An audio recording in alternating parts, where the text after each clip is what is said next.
Hi, and welcome to Trusted Voices. We're sitting here with the godfather of fire service, Chief Alan Brunancini, and we're talking about everything from tactics to apparatus to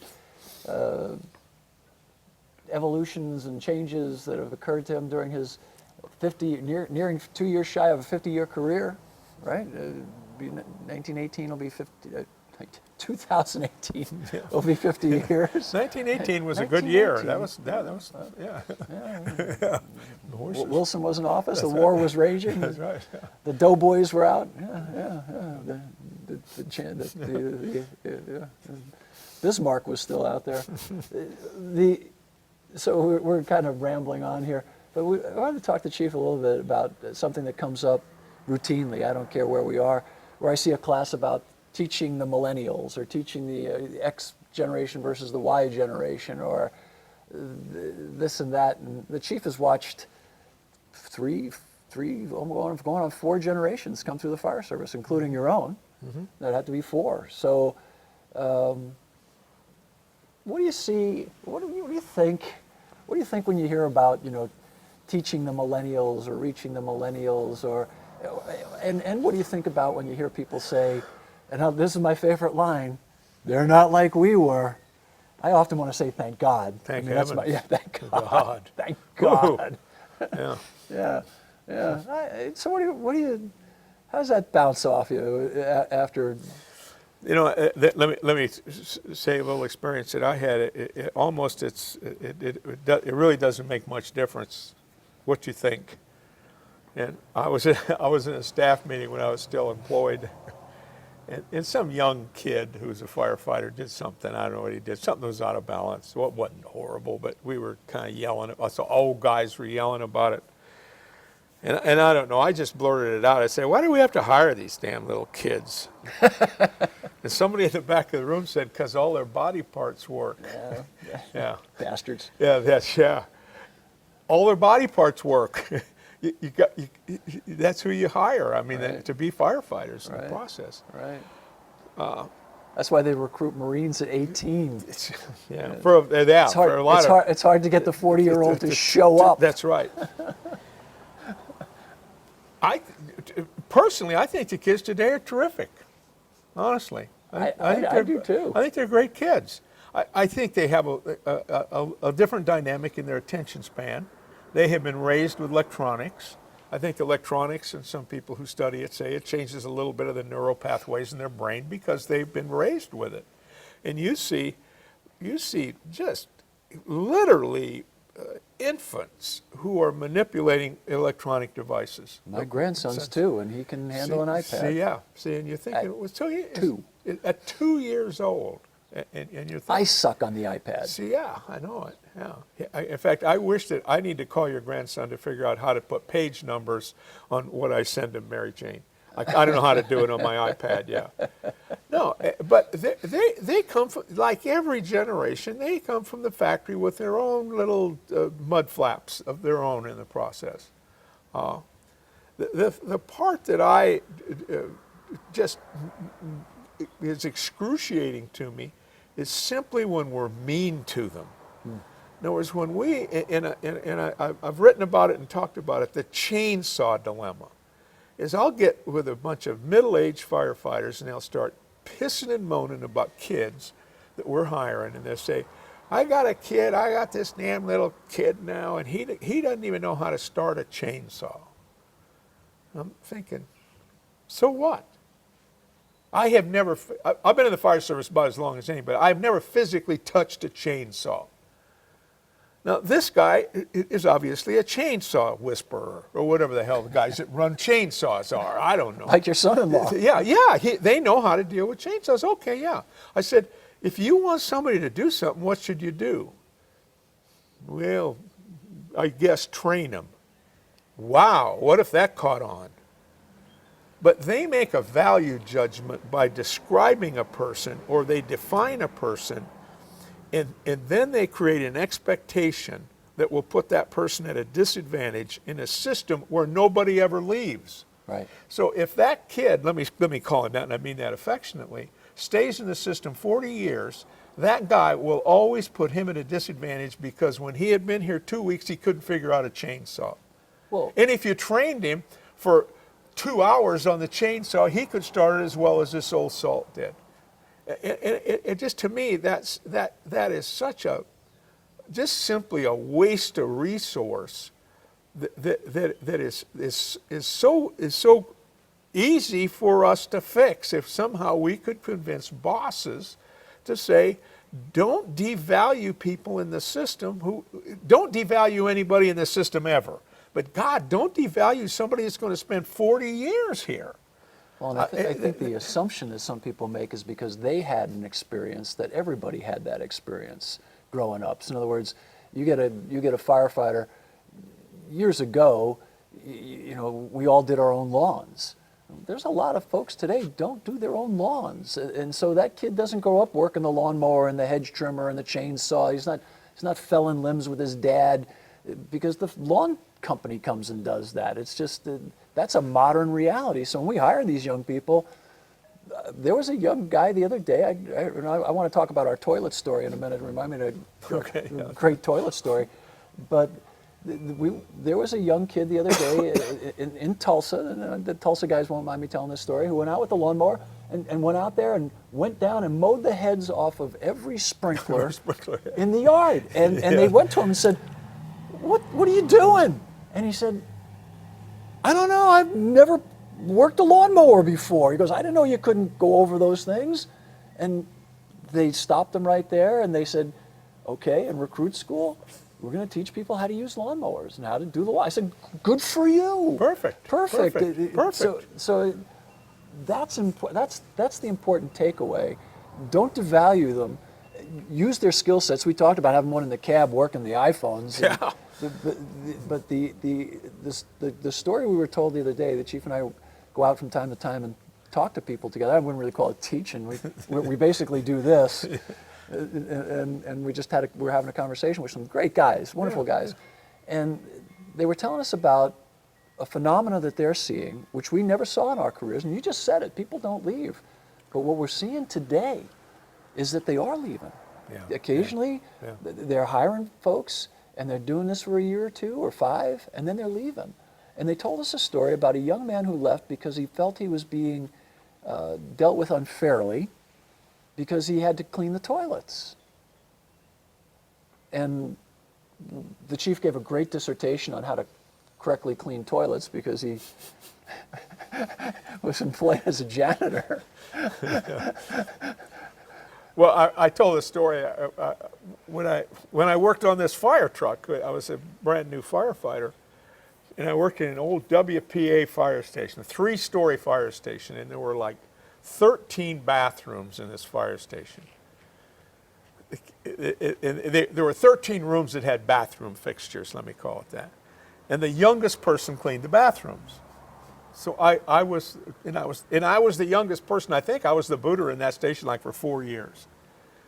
And so I cleaned these toilets. I was the guy that cleaned the toilets. Now, we were laughing when I was in high school, I got a job as a janitor. So I had some experience in doing that kind of thing in the process. And it was an interesting experience. And in the middle of that 4 years, I took an educational leave of absence, and I went to Oklahoma State University and got a degree in fire protection. Came back to the fire station, came back to the fire department, was assigned to that same station. I was still the youngest person there, so I think I cleaned him for another 2 years after that in the process.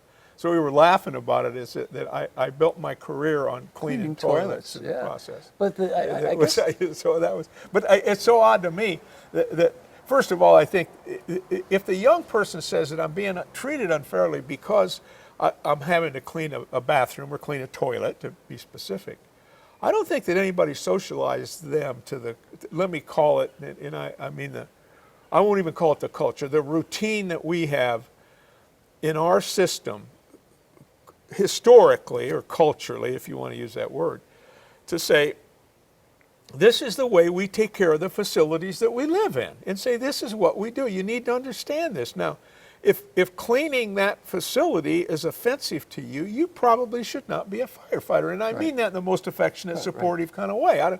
We want you to be a firefighter. I think most people would say, okay.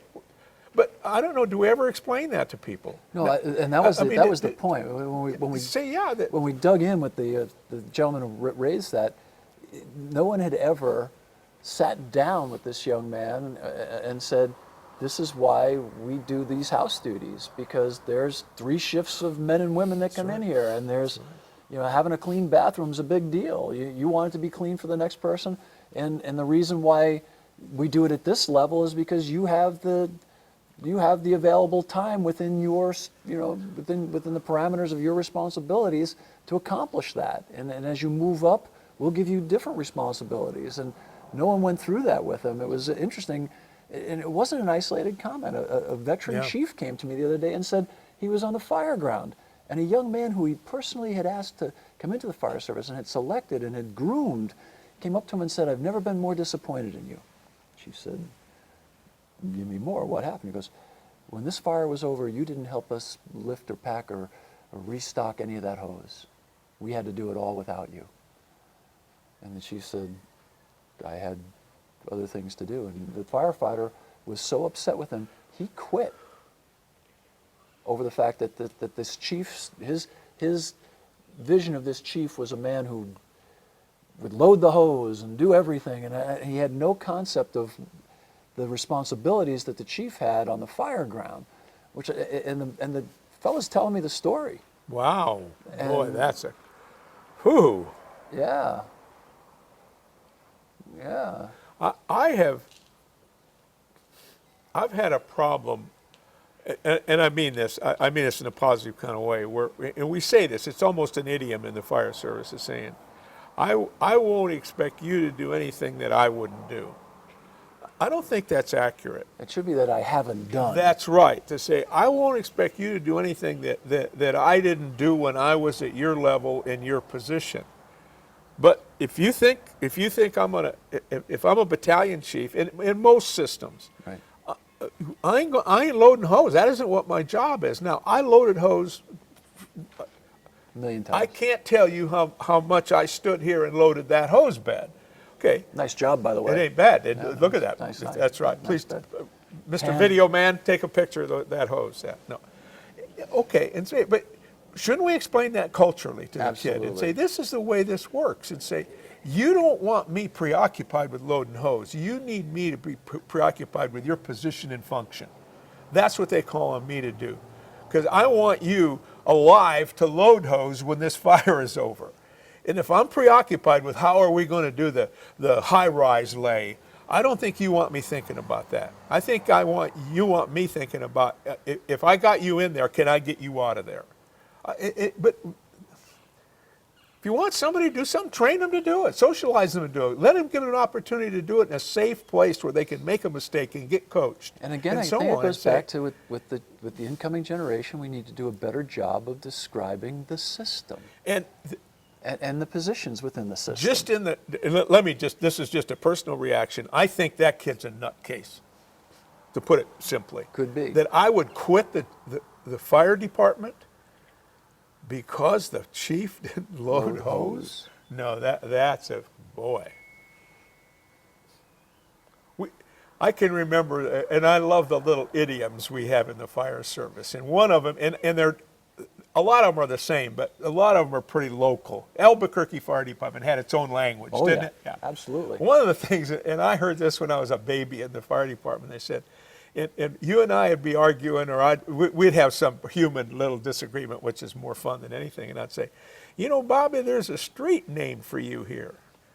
Well, what's a street? He says, one way. One way. See, that kid is one way, isn't he? Absolutely.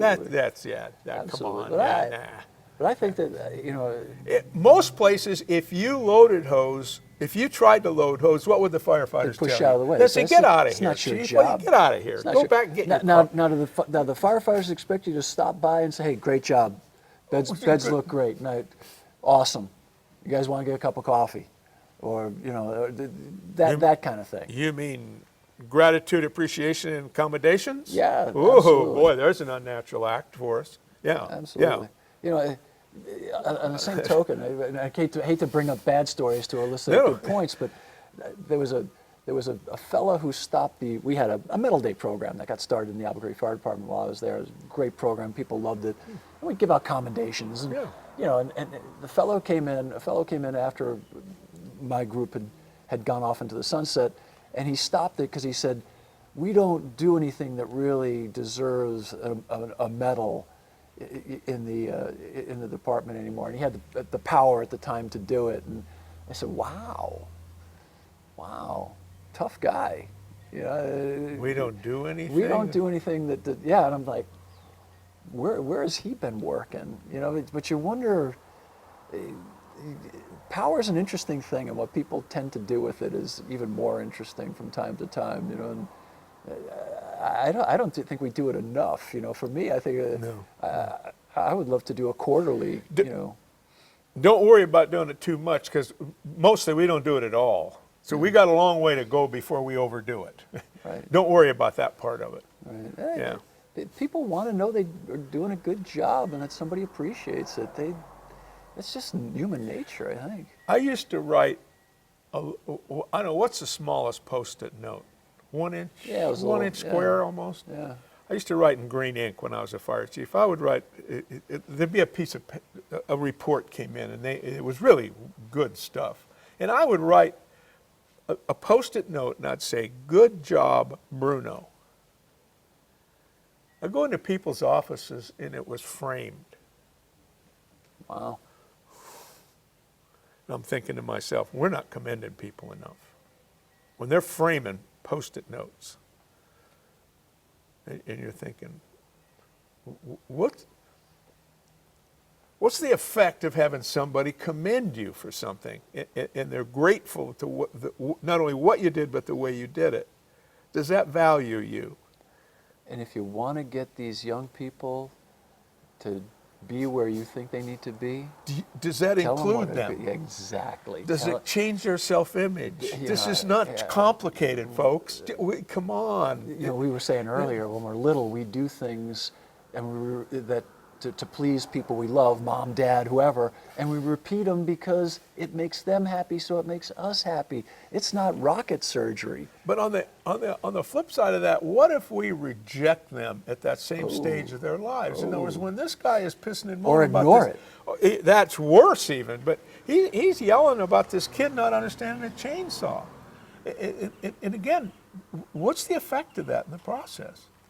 You're thinking, what are you thinking about? It's pediatrics, isn't it? Now, how do we abuse people? What's the continuation of abuse? Who abuses people? Bullies. People who were abused. Yeah. How do you break that cycle? Love. Well, yeah, with love, Kindness. absolutely. Nothing's any more powerful than love in the process. It's to say. And we don't mean there's nothing wrong with poetic love, but there is certainly organizational love. Oh, absolutely. And somebody says, why does the chief do that? Well, because he loves us. Wow.